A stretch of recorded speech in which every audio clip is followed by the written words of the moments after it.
All right. What's your name and what did you do? My name is Andrew Amaro. I just went 8-1 at the Los Angeles Regionals post Allen. All right. And what were you playing? Mitsurugi Ryzeal. Best deck? Honestly, it feels like it. It's probably the best TCG archetype that we've gotten in a long time. So TCG exclusive deck. All right. What were your matchups today? Oh man, that's a good question. Let's see. I played against a lot of White Forest today. Hey, that's me. I just shout out to you. I just took an L right now. The Christian won the event. Crazy deck. Christian Horse. Cashier. Yeah, thank you. And then also aside from that, I played mirror matches. I played a couple Malice decks, and I played Blue Eyes. So a little splash of everything today. All right. Shout out Team Jobber. Shout out to all the friends back at home. Shout out to the Doghouse. Shout out to KC right here. Make sure you like, follow, subscribe. Team Jobber, best team in the game. Yeah, other than that, shout out. Homie, right. Thank you. Yeah, let's get into the profile. Let's get into it. So, of course, we got our non-engine. 2 Nibs, 3 Ash, 3 Fua, 3 Perulia, 3 Droll. At this point, it's feeling standard to have 6 of these in your deck. And Droll just feels too overpowered when it resolves in most matchups. Not against Christian, fun note. Does nothing. 2 Nibs, because honestly, 3 is overkill with this deck. And you really don't care about it when you have 6 ways to like pretty much get to it insanely fast. Shout out to Chenille, the best sponsor for all QCR cards. Oh yeah, shout out to Betha.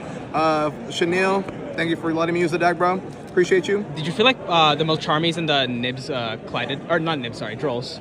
No, because the theory with this is that you either draw one or the other, or if you draw both, in your opening hands, you always shotgun the Charmies, so you can get as much value off of them as a net, and then the Droll will go ahead and like pretty much stop the turn, because essentially what happens is you put pressure on them with this, and you stop the resource build with this. So if they play into you a little bit, once you get enough cards or you find what you need, you turn it off, stop them from playing, and you should be winning, especially with this deck, how explosive it is.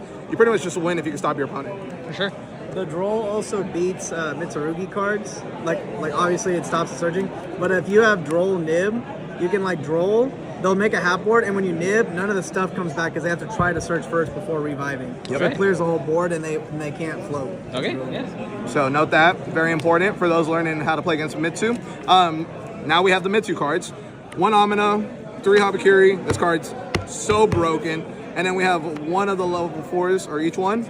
Honestly, this card alone is game. You can OTK with this card. So you pretty much just use the rest of your resources to break apart the board. Amino clears the board, and then you just can attack, use prayers, bring this back, you do a bunch of damage. My god, Mitsu, nuts. Then we got the Ryzeal, of course. Standard package. We do play the Star. Very crucial, because your opening line of going special, normal, special plays under Nibiru. And then you set this up, you pretty much establish cross no matter what. So it gives you a really nice play, and also helps you play through Droll. Shout out. Again. All right, so we'll go, just clear this up for now. Oops, sorry about that. Spells, 1 cross. We got 1 ritual, 3 prayers, 3 tachyon, and a bonfire. And then we got 1 prosperity, 1 call by, 1 cross out, and 3 imprims. So you just want to see your engine. Oh, that's all you need really to win. At least to stop Droll, and Charmies, of course. And then prosperity just feels so broken. Like resolving this for 6 gets you whatever you need every time. Like it's almost highly unlikely you won't be able to play with this. So very standard. You only need 1 of these because realistically, you have the Ryzeal grind, and you can add this back with Kusanagi, and you can keep recycling Kusanagi with these. So you have so many ways to just repetitively use this that you really don't care about having multiples of this. Though it does feel broken to open with a ritual, but you know, yeah, you'd rather have Ryzeal cards. Extra deck, 1 detonator, 2 duo drive standard. Yep. Feral Imp, standard. Eclipse, standard. And then we got Baguska Dugaris. Baguska overperformed this weekend. I was Drolled, I was Charmied. I put this boy on the board. He just stuck. He won me so many games.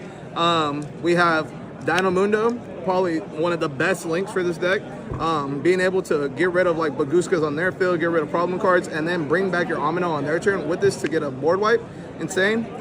Lizardos to clear your board when you nib, because sometimes you get locked and you want to play Rizio cards. So it didn't actually happen this weekend, but it's there for the theory. And then we played the Draguglion package with the Harbinger. Search Tachyon on summon, so it already bridges your Mitsurugis into your Rizio cards. And then you detach 2, put this over, so you get a spell negate on their turn. Helps you play around all the broken board wipes. Code Igniter, new rank 4 from Alan. This card is absolutely gas. This acts as your ritual, so you don't even need to get to ritual. You just get to your 2 rituals in hand, or even if you have like a nib or something on board, this can detach 1 to ritual summon. So you don't need access to ritual. You just need to have all your monsters in hand. This is so broken. Nobody sees it coming, and once you push through like imperms and stuff, you can make this, and with cross, it protects you from like any other kind of monster interactions. And then of course Castel. Castel being last because you already know. Is that a winged beast? You already know what's happening, baby. Bam. The side deck, we're jumping straight into that. Hey, not nice. Harpy's Featherstorm. So this card was actually really good. Obviously, every time I seen it, I automatically won that game going first. Then we have our Malice Hate, standard. We have our Board Breakers. I feel like these are standard at this point. Your 1 Purification, standard for going first. And then the spiciest tech of the weekend, Foolish Return. This card right here, honestly, has so many great applications. It lets you play into the mirror match, it lets you play in the Mitsu, and it also lets you play in the Malice really well, because a lot of their combos are based off of the fact that they have the monsters in the grave, so they can banish them with hair or GWC. This card interrupts everything, and it helps you beat choke points like Rabbit, White Binder, etc. If they tribute their Mitsurugi cards, you can shuffle them back before they trigger. This beats Amino, so you don't have to worry about it. They'll have to resummon. And then overall, really solid against like Kriston, all the decks that rely on their graveyard where they put like a card that they really need to interact. So yeah, I mean, other than that, this deck performed really well, obviously. Very proud of it, and shout out to Mitchell Martin because he was the one that went in on the deck with me. Shout out to Adam, the Goats chat, Brian Yui. Appreciate you guys, love y'all. KC, the Goats, we out, and we'll see you on the next talk. All right, thanks for the profile, and congrats on your top. Appreciate you, thank you.